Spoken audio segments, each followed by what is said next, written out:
So welcome to the Inbox Attack Weekly Workout.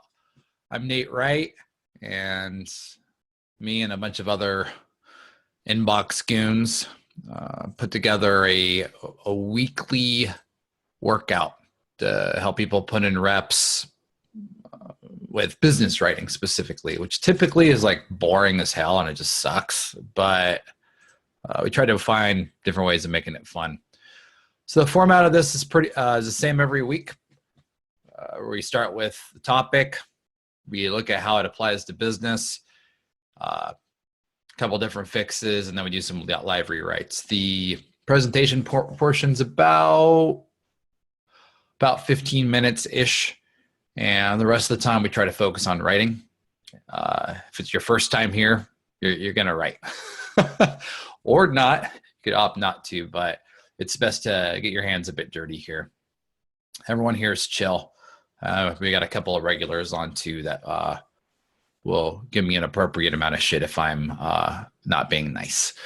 So each one of these workouts that we have could stand alone on its own. It also works together in a series. We're working on getting all of that stuff repackaged so that it actually ties one to the next. We're digging into psychology this month and next. Last week we went into cognitive biases, specifically the confirmation bias. This week we're digging into the sunk cost fallacy. So let's go ahead and dive in here. Sunk cost fallacy.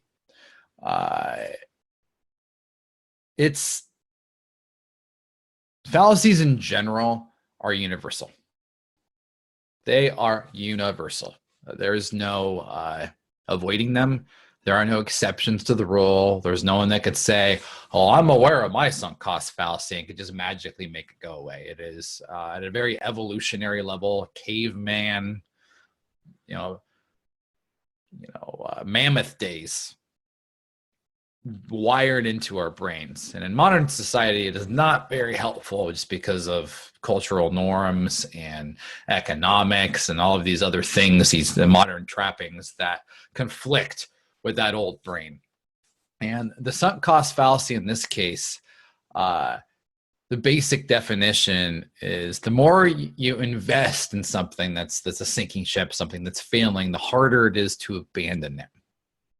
So the more you invest, the harder it is to abandon. Let's go over a couple of examples to kind of highlight what this looks like. You see it all the time in business. You see it in life too. It's like, why do we really need to change anything? We're already invested in this. We're invested in this platform, in this service, in this product. I'm already invested in this relationship. Like, why would I change now? Like, I've already put so much into it. Like, if I leave it, I'm leaving all that money on the table, all that time on the table, all that emotional energy on the table, all of it on the table. There's a lot of reasons and a lot of things you see in life. Gambling is one of the biggest ones, the slot machine effect. When someone's, playing the games, they tend to, so he's like, man, I'm like so far into it now. I need to keep going.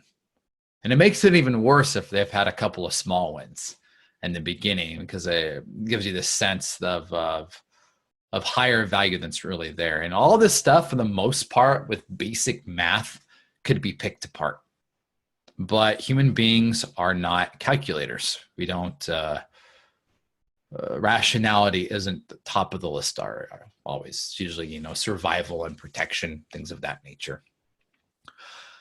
So in a bad gamble, you see it all the time. I think anyone that's ever, even like fun little gentlemen's bets, have seen stuff go wrong like that.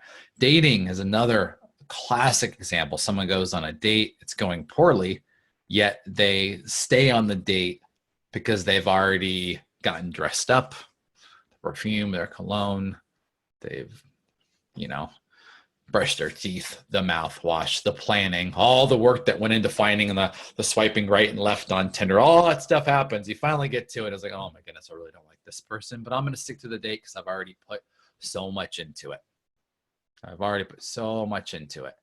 The Another sunk cost fallacy is going to a movie. And this is the one that I am personally most guilty of. Is I go to a movie, I drop my $15 to see it on opening night, and it's just a crap movie. It's just awful. But I stick with it. I don't move from my seat. I continue watching the movie to the very end through to the credits, eating my overpriced popcorn and cavity-inducing candy. Do that. So that is another aspect of or an example of the sunk cost fallacy at work. A bad meal. You go to a restaurant, and I was at Outback Steakhouse and got the bloomin' onion, like one of those things that I haven't had in years, and it was awful. But guess which guy ate the whole damn thing? Me. Ate all of it, and it was gross. Don't do that.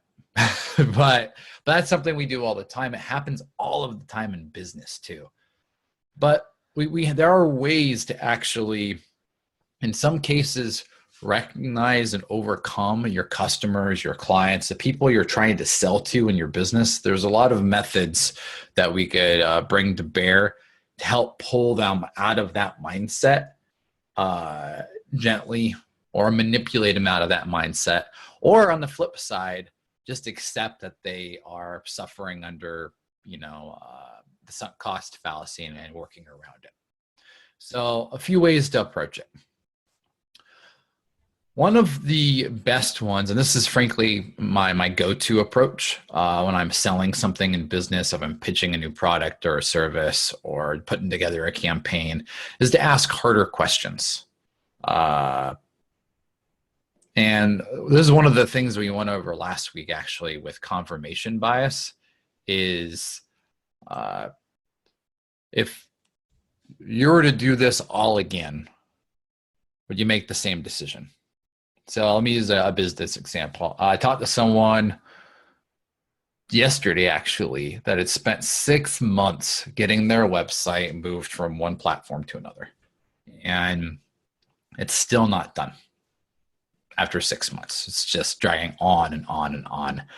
And this guy's already in bed with these developers, and clearly it's not working. Like, outside looking in, it's like, man, why are you being such an idiot? But so many people have been in that same situation before and made the same mistakes over and over and over again, and continue making the same mistake of staying in that relationship. So if you ask them again, okay, if you could rewind and step back in time, when the developer first, broke something in the new site, or was a week late on a deadline. It was, well, if I was doing it all again, if that happened the first time, I would just fire them and start over.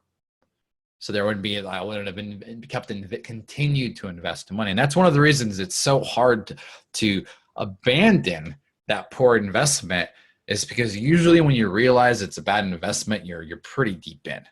And your aversion to loss, which is another very evolutionary thing in all humans, regardless of race, credo, or nationality. It's in us. It's hardwired. So now asking that kind of question isn't something I promote doing in an email.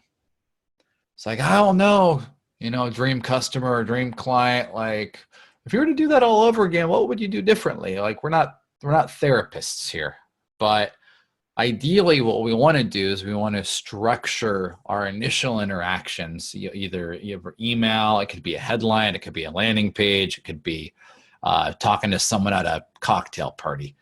But we want to structure things so that people are encouraged to ask themselves that, kind of take them down that rabbit hole. And one of the writing workouts we'll do, we'll actually put that to the test.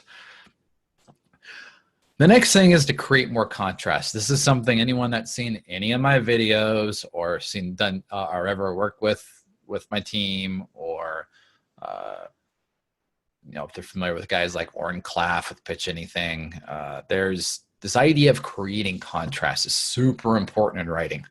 So you want to create contrast. That's another evolutionary thing, that you want certain things to blend in, to seem familiar, and you want other things to have high contrast. They stand out, the fluorescent vest with hunters. You don't want to get shot, right? When you're dealing with sunk cost fallacy, you need to raise the stakes. You need to make the positive more positive and the negative more negative. And I encourage you to do that regardless of sunk cost fallacy being at play or not.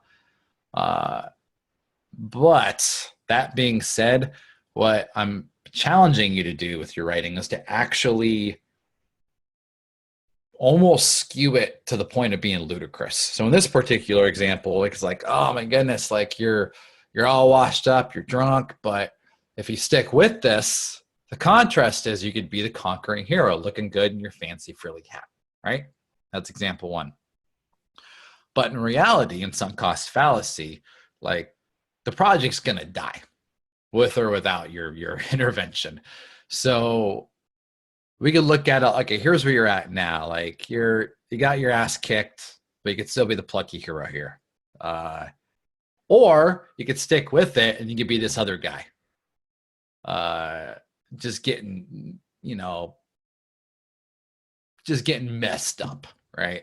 Just inflicting more damage, making it a more devastating loss, something you're going to regret even more later. And there's things we can do visually and things we can do with words to create more contrast. So that's another way to help people get out of their own heads. The last method, and I've been using this a lot lately because I've been talking to, holidays for us is like our busy season with my day job at Small Biz Triage, is just to address that it's there. Like oftentimes people know this, like, yeah, I know it's dumb, but I've already invested so much. It's like they know they're in a weird spot, and your job as someone that's running a business or selling something for a business or marketing something for a business is to talk them off the edge of the cliff and bring them back into the nice group hug, into something comfortable and something that will help them. Help them solve a problem, help them, go from happy to unhappy or content to joyful, right? Some sort of emotional change. And one of the ways to do that is just to own it. It's like, yeah, that does suck. Yeah, I have done that before. Like you don't need to feel too guilty about that. I've been there myself. And, honestly, most of the times I've encountered it, I don't think I've dealt with it well. I think I've stuck with it too long. I sunk more cost into it and it ended up hurting more later. Recently in my own projects and with some of my clients, I've found little bits of goodness in there, something we can learn. One of the things I use is like, yeah, I still want to see the analytics. Let me look at the numbers. Let me look at the numbers of those failures. Let me see what they did so that now that you're in, now that you're talking to us, we could actually use some of that. We could lash together the wreckage and build you a raft.